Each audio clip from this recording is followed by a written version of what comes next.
few seconds.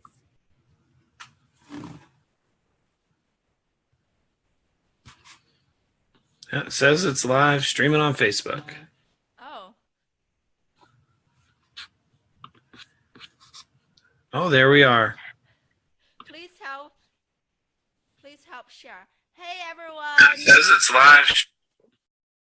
Thank you so much for joining us and much appreciated, and welcome to the show of Classroom Without Walls, using technology to reimagine education. And I start this show because I believe our society has changed a lot, and technology plays a huge role in our changing society, and students have changed a lot as a result of this. So I believe as educators, we need to change how we interact with our students and how we teach our students. On this show, I invite leading and really active, amazing, successful professionals and professors to share with us how they use social media and how they use technology to transform their own classroom practice. So without any further ado, and I'm really honored that today I have David Campman to join us to share with us best practices, tools, resources, and lots of free tools and that he uses and he helps professors to use to transform their own classroom practice. And you are going to walk away with tons of knowledge and resources and tools, as I mentioned, free tools and resources and best practices. So I have a few questions for David, and we are going to do also a self-introduction from himself. And then at the end, you are going to learn how to stay connected with David, and David is going to share his contact information. So if you are a returning attendee to the show, welcome back. And if you are new to the show, thank you so much for checking this out. And if you are watching this on replay, and thank you so much as well. And without you, we are not going to be here. So David, welcome to the show, and thank you so much. I really respect you, and I have so much respect for what you do. I still remember one time we were talking, and you mentioned that you even changed your course syllabus halfway through the semester because new apps come. I was like, wow, what an amazing professor. So anyway, is there anything that you want to add to what I mentioned about you and your job, and so our audience can get to know you more?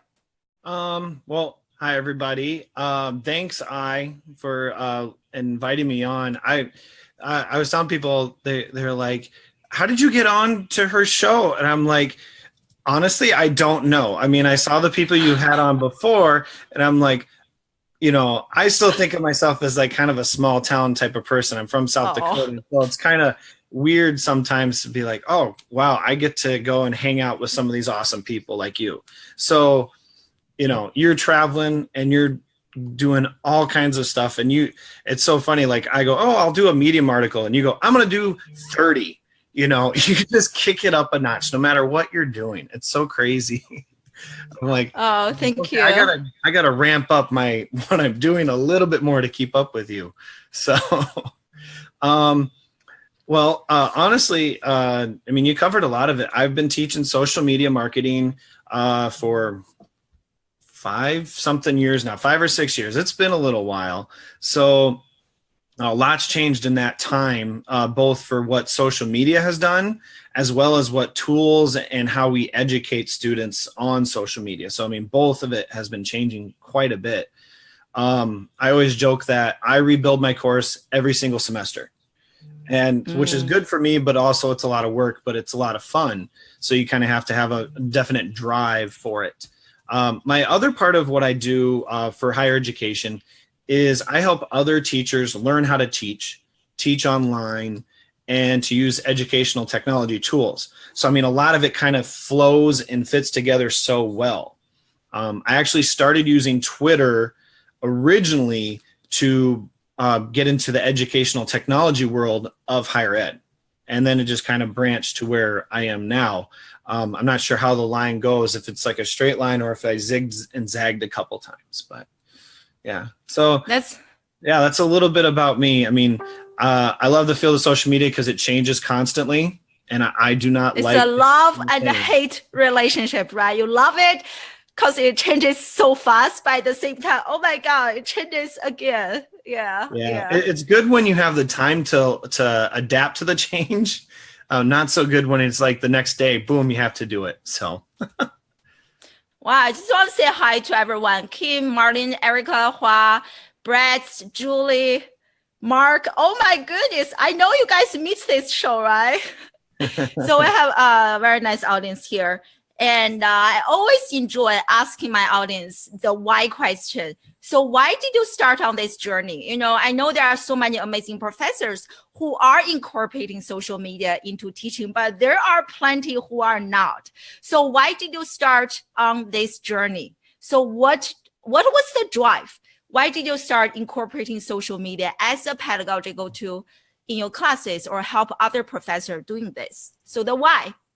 Well, really, in part for me, I mentioned I'm in South Dakota. There's not that many people around me, especially not higher education. So we're very, limited on the number of colleagues I can work with and our resources as such. So social media was a great way to connect and really expand what I could do and what I had available to me. And that's kind of where I started with it, was just trying to connect with other people. And then it just kept on growing. And at the time, social media, that was when it really, like 2009, 2010 is really when I kind of started big into it. And that's when, Facebook started to really gain some major ground and actually gained a lot of legitimacy. And it just kind of worked out time-wise that we had a need for a social media class. And I was like, I can do it. And here's the thing. I had no formal marketing background. I know some of the people that are really good at what you do. You guys went to school for marketing and stuff, and I had no background in it. But I had 6 months to get ready for my class. And so I spent that 6 months cramming every piece of marketing knowledge I could into my head because I already understood the social part. The social media part was already there. I just needed the marketing part and build from that point. It was really a lot of fun getting to where I am now. Because when I look back at my class from 2010, I'm just like, oh, what was I thinking? I wasn't reaching far enough with what we could do. And it just kind of kept growing. And the more people I connected to, I'm amazed at all the wonderful people out there that share with me and engage with me. It's overwhelming in a way that how big the community is, but how close they all are and willing to share. That always surprises me. Yes, absolutely. And you want to say hi to people? We have Chris here, Shval here. Chris Schwab is here. Yes. I don't know how long it stay, but hey, everyone, thank you so much. Yeah. So that's a very interesting start. And don't worry, I went to school. And I even got my PhD, but I learned nothing about social media. I think at the time it's just not popular. So it's really you just have to be a lifelong learner. Yes. And, have the self-drive. Yes. So this is kind of a transition to my next question. Best practices and tools and resources. So everyone love to learn some tools and resources or apps, especially when they are free. So can you please share with us some of the tools and apps or whatever resources that you use and you incorporate into your classroom and that you like and your students like, and give us some examples so people can take notes and we can walk away with some of the things that we can apply right away to classroom. Okay. Well, I'm gonna start off with a little caveat. Free tools are wonderful. I love free tools. It's just a great thing. But at the same time, free tools have a limit. That's one thing that I've found when working with businesses, that the free tools, it's good to get started, but then you almost have to jump. And you have to jump to that level where you're paying for tools to really advance yourself to that next level.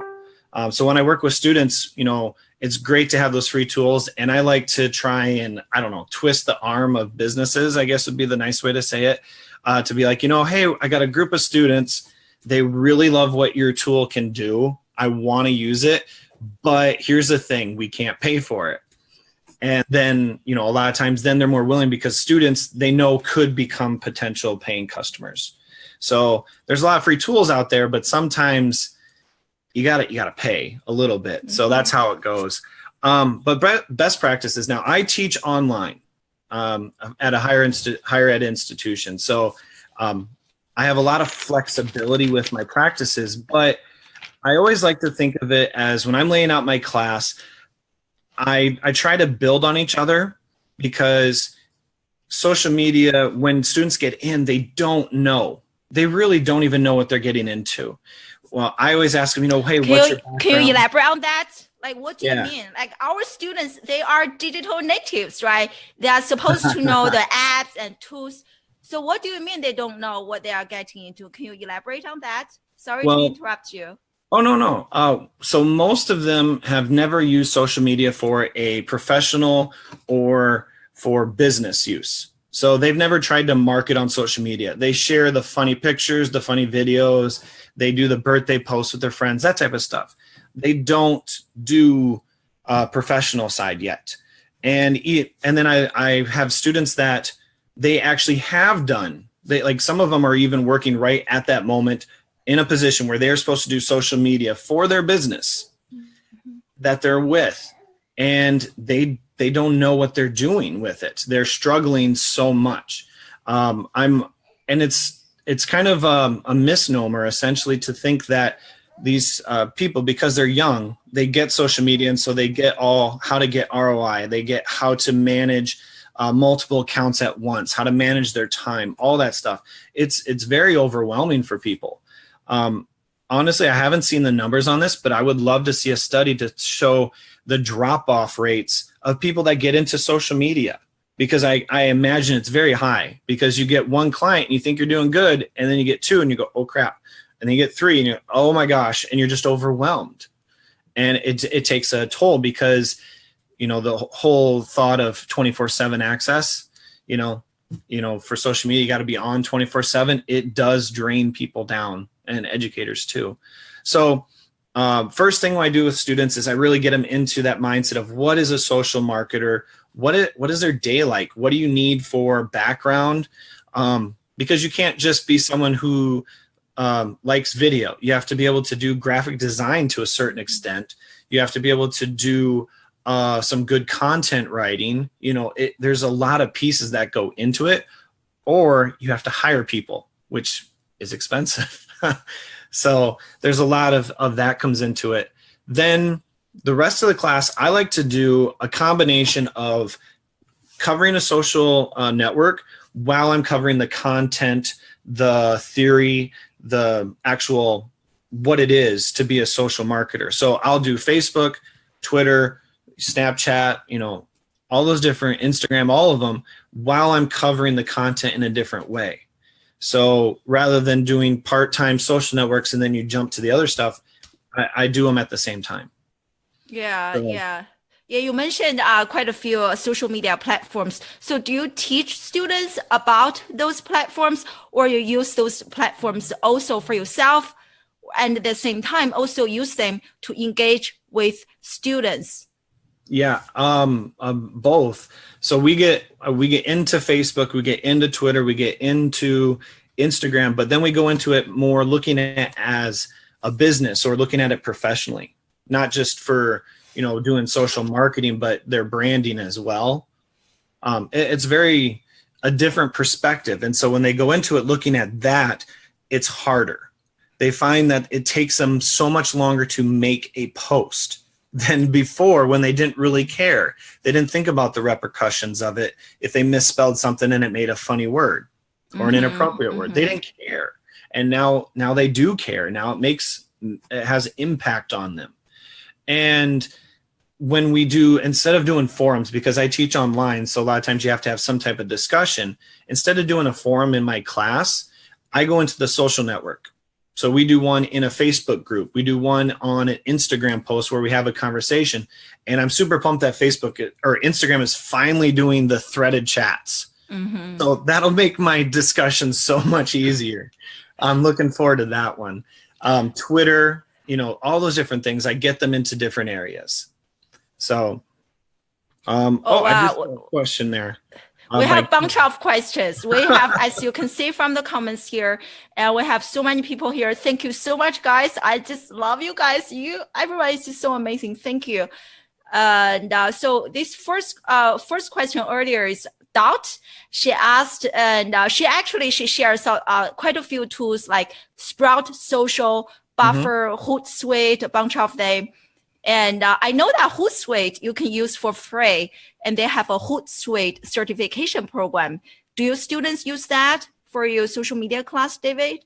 Well, we go into their educational resources because there's a lot of really good content, good video, good assessments. That's one of the hardest things with social media is continuing to update your assessments as well. So I love that about what Hootsuite's doing. That's super awesome. And I also encourage my students to get the certification. I think I forget if it's $50 or something like that, but to try and get the certification. Well, it's one free. Level, there's a couple different ones that are available. Okay.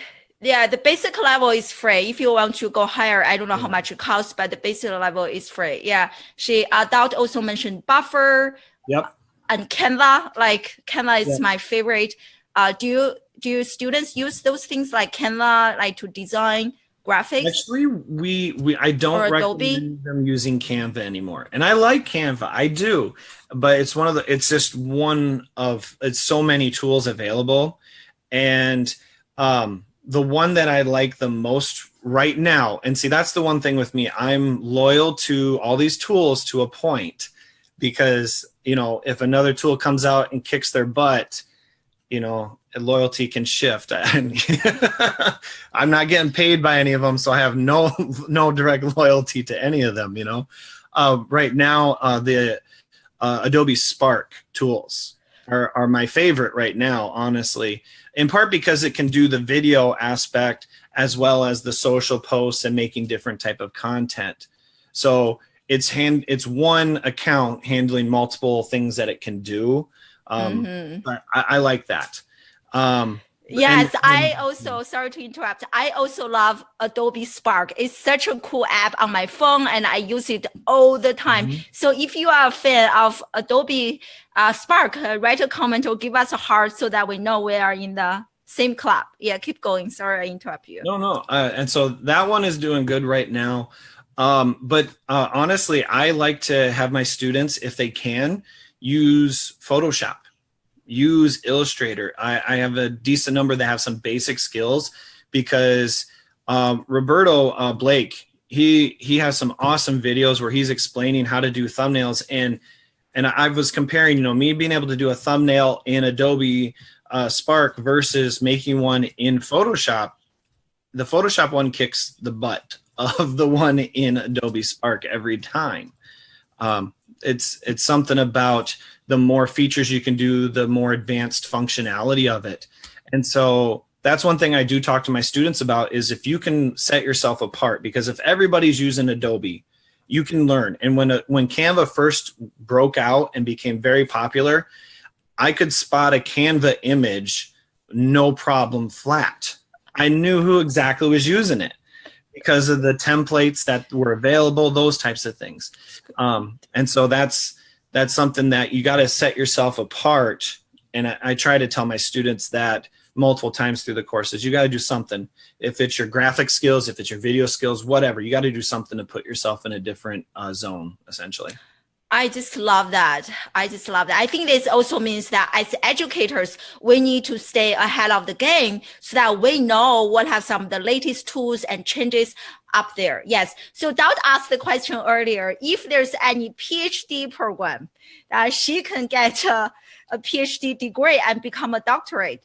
And do you know? I don't know. And I think social media is probably one of those things that because it changes so fast.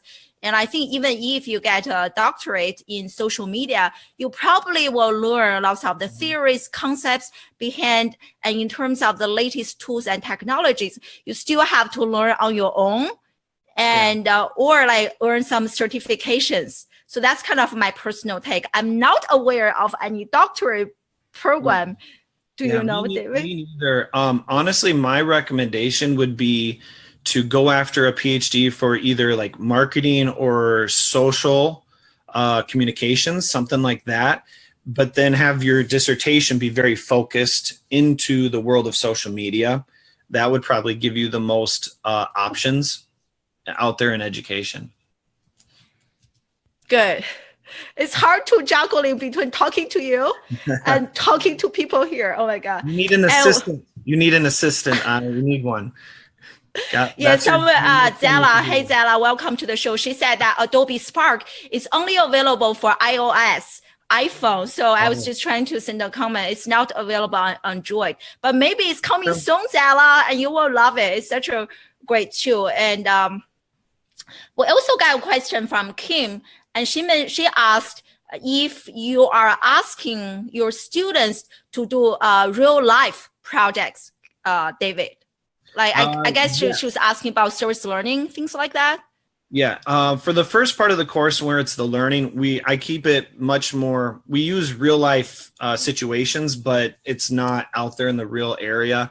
So I'll take an example of a company and they come up with some campaigns for them, some images, some strategy, those types of things. So it's not out there because they're learning. They need time to see what works, what doesn't work, and get some feedback from like myself or other people. But at the end of the semester, we spend a full month where all they get a company and they develop strategy for them. And it can be a campaign, it can be a year-long thing, it can be an overview. But we do that near the end of the semester, and that's how they finish it off. And that's always impactful because then they get an understanding of, okay, this matters. A business is going to see it. And I haven't had any students directly get hired from doing that yet.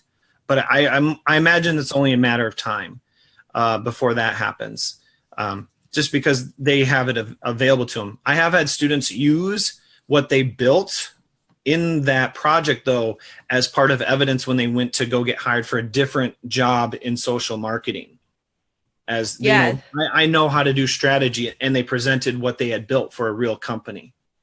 I also love you once shared with me that you ask students to follow local businesses on social media and try to kind of do a SWOT analysis for them, identifying strengths, weaknesses, and you even have students got hired, right?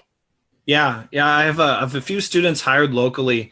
One, she is I forget her exact title because they still hedge on the titles. You don't get a lot of social media people where it directly says it, but she handles it for the basketball team in our region here, the Sioux Falls Skyforce. And it's a small team, but it's part of a big organization because they are actually connected to the Miami Heat. So she's the one person there that does all the social marketing. So she's gotten to connect with the NBA team of the Miami Heat because of what she's done and learned a whole bunch of things. So that's a lot of excitement there. Yeah. I missed a comment earlier from Dots, and she said that Animoto for video. Do you know this? I never heard of this app. I'm not familiar. Do you know this? It's a popular app in education in general. That Animoto, VoiceThread, those are different ways of doing video. I don't use it with my class, just because I like the ones that are more focused towards social media specifically. Like if they're going to do something special, Ripple does some really cool, engaging videos. The ones that people want, on Facebook and Instagram, a square video has much higher rates of views and engagement than a wide video. Now, the science behind that, I don't know, but but it just does. So yes. Ripple can actually export out as a square video. Oh, that's cool. See, I'm already learning new tools. Thank you so much, Dot and David. Yeah, I'm definitely going to check it out. Yeah, I know that you are also a master at this. This is even before live streaming becomes really popular. I remember you will be posting on Facebook. You are using like blue jeans and as a pedagogical tool. So share with us more about how you incorporate live streaming, especially when you are teaching online classes. So enlighten us. Yeah. Well, okay. So in a lot of higher education, there's a lot of live streaming going on now. Bringing in professionals that aren't around or can't make it to a campus and stuff like that. And that's wonderful. Now I teach online, and a lot of higher education is starting to switch to online or hybrid. So finding the times that match, because my students are not always available at that time. But it's actually a learning option for my students, because I show them, just because you're online and a video is done live, like we're doing this right now, you and me, hopefully we'll be getting comments within the next 24 hours still. And then you stay engaged. I did one with Dr. Karen Freeberg, and I know she was on here a little while ago. She might have popped off. She's here. Okay. So I did one with her where she popped in live with my students, and then she stayed and was observing the comments later and still engaging with the students. So if they were working when we were live, which that's life, then later on she would pop on when they had a comment and provide some feedback. It works remarkably well.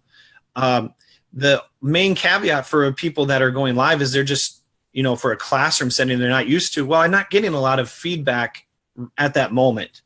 And that's a tough thing for some people to really do well with. But knowing that feedback is going to come later. The trick is you talk differently then. So when I make an online video for my students, I talk differently than I do in a traditional classroom. How so? A lot of fluff goes away. You don't have time to waste. You are bam, bam, bam. You're going to the next thing. You got to engage. Educators are entertainers by trade. We are. We have to keep the attention of the students, right? Online, you really got to keep the attention of the students, because you're competing with YouTube, Facebook, all those other fun things that they could be doing rather than watching your video. So that was something that I started to do. And if you're doing a live stream with an online class, highly recommend no longer than 25, 30 minutes max. After that point, there is no way in heck any of your students, even your A students, are going to watch it after that point. FYI, you and I were already talked for 30 minutes. Well, and different setting, different scenario, yeah. We Plus, are better. We are very entertaining people. So you know me. We can hold them longer. I have to tell you, this is like the highest engagement that I have ever got since the show started. Probably one of the. So you are absolutely rocking it, David. And we got so many people here, lots of comments. I can't even catch up. So thank you so much, everyone. This means so much to us. And Kim, I think also, we're benefiting partially because it's close to the start of the semester, and you teased it so well with best practices for your classes and tools. You set it up so well. That comes from you. So like every school, they have kind of an internal like education system, and every school has like different ones. So do you still use this like type of internal Blackboard or whatever? Yes. We use a smaller one, but yes, I do. Essentially everything my students do on Facebook, Twitter, whatever it is. Exactly. Shimo said I'm entertaining, so I have to like live up to his expectation. Yeah. Sorry, go ahead. Oh, no, it's fine. So everything that we do on social media, I then have them upload into our LMS. It's the data repository. So that way, a year later, if they wanted to look back at what they did in class, or if I'm trying to review content, or, it does happen if someone contests a grade, sometimes you have that data. Otherwise, just having it on the social network, I don't think is enough. Now, I don't think my school has a direct policy on that, but I just do it because it's probably the best thing. And honestly, for social marketers, keeping track of your data and analyzing what you're doing is important. I don't think enough of them do that, where they post content and then they review and they archive what they're doing for later review and do updates. I mean, Facebook is basically taking a bulk of the work for a lot of people, where they go, hey, did you look at your past posts? You know, this did really well. Maybe you should do another one like it. I mean, they shouldn't have to do that. People should just do it because they want to do better. Yeah. I have a question. Feel free to decline to answer. And I don't know, like, because you share so much content online and makes it free, did you get any repercussion from school in terms of like posting too much free content online, not using the internal? Because sometimes yeah, no, I didn't. I don't know if it's my school didn't really grasp what I was doing, possibly. I don't know. Maybe if they saw all the stuff I was sharing, they go, what are you doing? But I'm a big believer in you post free stuff, you post what you know, and it brings people to you. I've had people in our region that came and took my class, and I have to think part of the reason was that I was sharing content out there, that I was out there in the news and engaging with people. I mean, because if they don't know about my class, they don't know about me, why would they take my class? You know, it really decreases what's available. The same goes for, you know, all the other social marketers out there. You know, share, build content, and like, because you're not giving away everything, you know. But if I share something, I say, hey, use this tool and it's going to help you, but I don't tell you explicitly what you have to do, like how to target the correct audience, how to put the right timing on it, you know, all that different stuff that comes into play. It's only part. The social media, the devil is in the details. That's what I truly believe. You know, you can have the same exact strategy, but if just a little bit's different, it can miss versus the other one makes it. I love that. I just noticed I missed another question earlier from Kim, and she asked if you coordinate any internship between students and local businesses. Our school has that set up. Yeah. The program area, so the college itself, the people can submit to them if they need internships. So not specifically for my class, but because they have an actual class that the students take while they're getting their degree that they can take, called an internship course. So they can do that in that time. But I will say this, almost every single one of them in the business area for marketing specifically, they want them to know social media marketing. They really do. Mm-hmm. And we've had to turn down some because I would expect that person to be making 80 grand if they did what that person had put in the internship description, because it's ridiculous. Yeah. I expect way too much from people that are still trying to learn. Yeah. I remember like David and I, we had kind of a small talk before we went live, and we were talking about, I remember I read an article, so many organizations out there, their understanding of social media is at such a basic level. Mm-hmm. So to all of my friends, if you are doing social media out there, the market is huge, lots of potentials for sure. And I think the article I read shared like 50% like only kind of get social media and 50% they don't get it. Yeah. So we discussed about live streaming earlier, and you mentioned about like guest speaker. So I am invited to do a guest speaker for the friends for a class in the fall semester. So I was thinking about just joining and doing the talk through Facebook Live, so that in this way, the students can comment, and later, if they have any question, I can still comment, and more people and the broader community can join the conversation. And I think this should be how people do guest talks in the future. Do you think that's a good? Oh, definitely. I mean, the tool is there. I mean, the hardest part a lot of times is, you know, getting the setup and doing all this other work. Facebook did the work for you. I mean, you have a tool that you're using right now with Zoom, but I mean, the connecting and everything, I mean, there used to be whole rooms in a building that had to be devoted to do stuff like this. It's crazy what we're capable.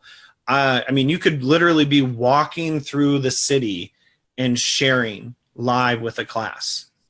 And that's just awesome, I think. That's really Yeah. So I would definitely be doing that way. And if you happen to be free when I do guest lectures in the fall semester, please feel free to join. I will make sure to give everyone a big shout out. And Shvo, he just made a really great comment. He said that he didn't know many of the universities, such as Stockton, like a bunch of others, because of people like me and people like you and some other professors like Karen Freiberg and Carolyn, Emily, and we are actually doing PR or marketing for our universities. We should get paid. We should get paid. Well, there's actually a lot of people that do both. They teach social media and they do social media for the institution. There's quite a few that do that, in part because the school's budget didn't really allow for a full social media position. And so they go, hey, we'll hire for this. And then can you teach a class too? Or vice versa. They have someone that's teaching the class and they hire them to do the other part. But I think that's advancing because, I mean, higher education, they kill it with social media. I mean, if there's one thing that higher education, I mean, they have a perfect opportunity. If there's a higher education institution that's not using social media well, how dare you? Like, you have everything laid out for you. You have students that are just excited almost always. You have teachers, staff, alumni, businesses.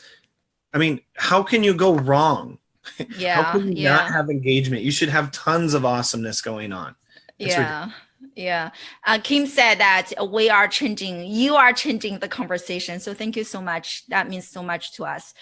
And so speaking of live streaming tools and going back to the theme of our discussion, and I know you use the Blue Jeans. So which one is your favorite? What else do you use? I personally use Zoom.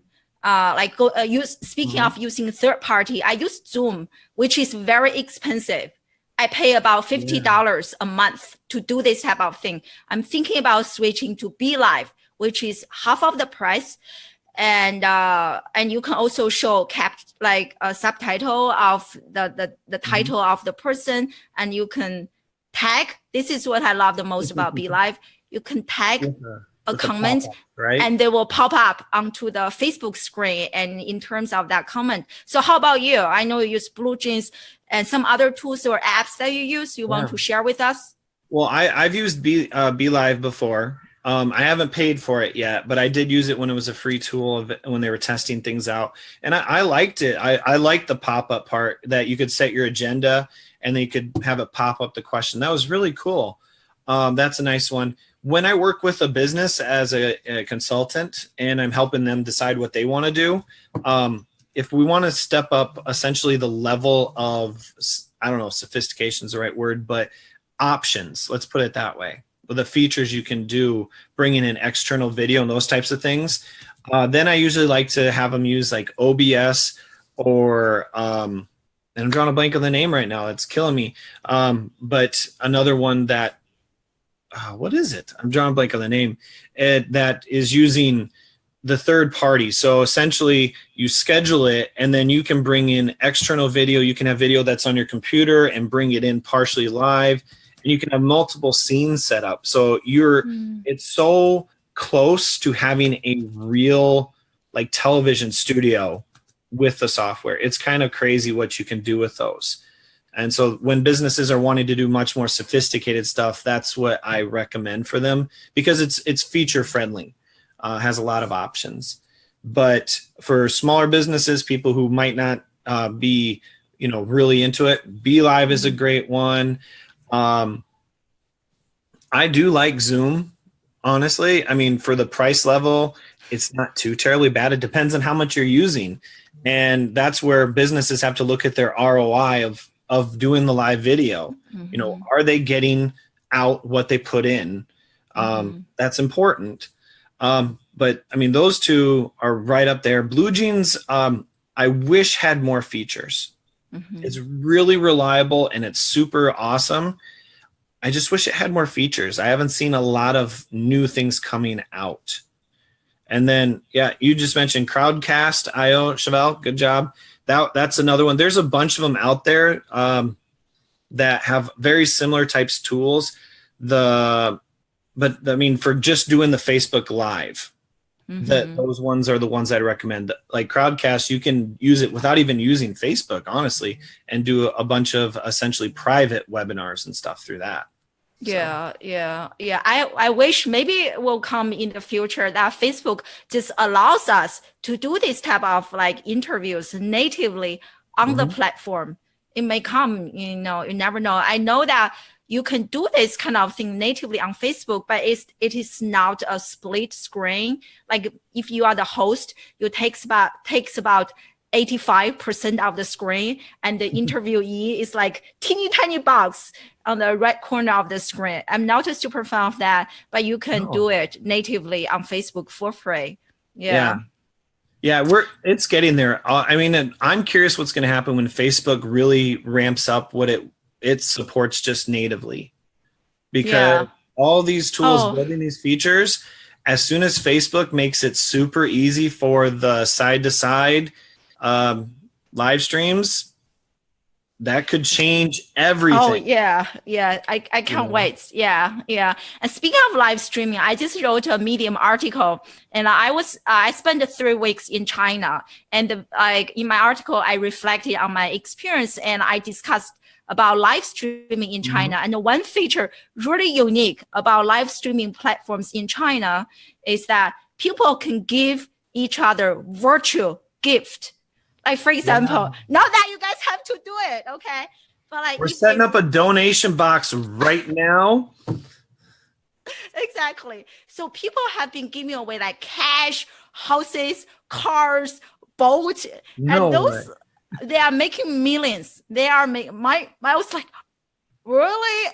It was crazy. And I wish, like, I was thinking about when my friends shared that with me, I was thinking about like, given that I'm in higher education, alumni relations, if school is so good at building alumni relations with alumni, and schools like alumni can really donate with the click of a few buttons, like virtually through Facebook or YouTube, any platform that allows people to use live streaming to go live stream, which is just like so interesting. Yeah, I just want to mention that because that was like so shocking to me. Yeah, the donation I imagine, because Americans, we like to stay on the top of trends, it seems, but when it comes to our money, not so much. We're very hesitant, it seems, as a whole, to really go crazy. I mean, like, oh, you can do that through your phone. Okay. No. Very conservative. Yeah. That's why we still have the penny.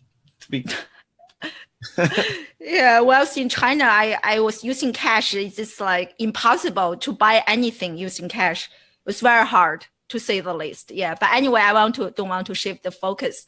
So those are some really amazing, great tools, apps. If you guys have any question,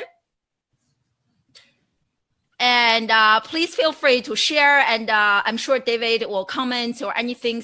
I have another question. When you are introducing so many amazing, great tools, apps to your classes, how did students react to all those things? Are they like, yeah, more? Or they were like, oh my God, this is too much. I'm just curious. No, they're very honest that it's exhausting. It's exhausting, but I mean, in part, I almost want to lessen how many things I use with them. But at the same time, that's the field they're getting into if they go into this. Because my class is very much focused on social media marketing. It's not just social media in general. It's very focused on the marketing. So the number of tools that keep coming out, it's tremendous. And what they can do is amazing. I mean, what we can do with data now is crazy awesome. And they have to be ready to get into that field. They have to be understanding that they're going to spend part of almost every single day reviewing something and learning something new, that if they can't handle it, then they're probably wanting to switch to something else, because it's just a lot. Yeah. I mean, and so I try to cover that with them. And then the other fun part of it is so much of what you do in social media as a marketer or a campaign person is boring. I don't think people think about that. That's why it's so easy to get distracted on Facebook as a social media person, because you're building posts, you're building your, it gets very exhausting and you're staring at the screen. It takes a toll on people. I try to tell my students this, but it's hard to really encapsulate in a class. It really is. Yeah. You got a super fan there, David. Dot wants to ask how to take your class. Well, actually, anybody can take my class. It's online. I have had students down in Chile, one in California. Yeah, I don't know how it happened, but it did. So I have had students all over the place, and it's at the southeasttech.edu site, and you become a student and you take it. Yeah, maybe what we do, that we will ask David to make sure that he left all of his contact information, social media handles, and this amazing online class or multiple classes that we can check out. So we'll make sure to check out. I'm also doing a blog recap of the show, so I will make sure to include everything. Okay. So we might freak are out my admissions people, actually, like, where are these people coming from? We're a very regional institution, not so much nationwide. So see, because of you, your school is going to be famous and be known. Hopefully, absolutely. And we are approaching to the end of our hour. I can't believe it. And thank you everyone for joining us. So please share with us. And if you have any questions, please feel free to still commenting there. And I'm sure that David will revisit some of the questions we don't have a chance to answer today. I don't want to keep you here forever. And so what is one project that you are working right now, you are so excited about, and you are so fired up? So tell us that one project and how we can help you promote the project or be part of it or share it or whatever you need us to do. Well, it's actually not social media specific. Is that okay? Yes. Okay. Because I like to jump through many hats and stuff. Brian Fanzo, he likes to call himself non-niche. I am non-niche too. I can't do one thing and just stick with it.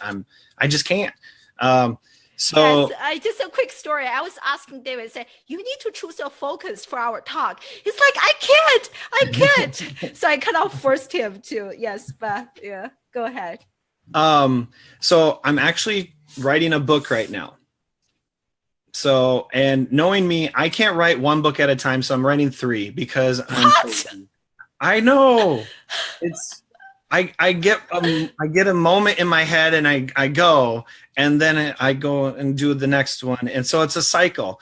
But when I come to the part where it needs to be reviewed, it needs editors, stuff like that, that's where I need the help.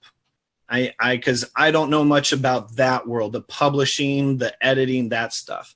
Now, what comes out of my head is gold. I'm sure of it. But, now, as a teaser, here's the first book. It's The Theory of Richness, Part 2. Wow. I'm skipping Part 1. We're just going straight to 2, and we're skipping Part 1. We're going into 2. So, is there a reason that you are skipping Part 1? Well, I actually was at an educational conference, and you know how they have the people with the books lined up, and you can get books from different authors and stuff? And I noticed so many of them had second edition or part 4 or something like that. I'm like, you know what? I'm just going to skip it and go to part 2. And people assume it's a good book because I got a part 2. So that was brilliant. That was all I had for my theory on that. Just part 2 and go with it. So, but it's going to be, I'm actually really excited about the book. It's not just about social media, not just about education. So that one is going to be a fun one. So when I get to the point and I need editors and things like that, that's where I need help. So if you are someone that knows publishing or knows editing, send your name on. That's what I need. Yeah, you have a bunch of people stealing that idea. We'll start with book 2. How about book 5? That's fine. I believe in the statement that you put it out there, everyone will say, but not everyone will do it. So it's all good. Yeah, Kim said it's a great marketing strategy, and Dot is stealing that idea. It's gonna be gold. And I've already got part of it figured out, where they have to buy my second book to see how it ends. So there we go. And Zella, who is truly amazing, she volunteers to edit your book. Oh wow, great! Wow. Yeah. So Awesome. Please definitely keep us posted, and if like any of your 3 books coming out, we'll be more than happy to share, edit, or take a look and help you promote. Wonderful, thank you. So where can people get a hold of you, and for being such an amazing guest and such an amazing educator? Students are so lucky to have you. Our education community is so lucky to have you, David. So we have to get a hold of you. Can you share with us? Yeah, I'll put out there. I will say this: if you search my name, there's only like 3 of me in the whole world. One is a snowboarder, another is a German, and the other is me. So if you discount those other 2, you're going to find me if you search my name on pretty much every social network. So that's good. I wish my name was as unique as yours. My name is just like so common. So if you see all of my social media, I added my husband's name as my middle name. So that's kind of my uniqueness. Yeah. So that's the story. Yeah, because my name is way too common in China. Yeah. But anyway, thank you so much, everyone. And make sure that you type the information of your personal social media handle if you have a blog or if you have a website. And just please share everything and your course, link to your course, and please just share in the comments. And guys, thank you so much. Without you, David and I are now going to be here, and such a great engagement we have today. I just feel so honored. This is the first show after I come back from China. So I think this means that you guys really missed me. Is that right? Exactly. I hope so. Yeah. But thank you. Stay tuned, and I will be back next week. And thanks again, David. You are truly amazing, and I so appreciate you. All right. Thank you. This was wonderful. I had a great time. Thank you, guys. Thank you. Enjoy your evening, morning, afternoon, and stay in touch. Bye. Bye, everybody.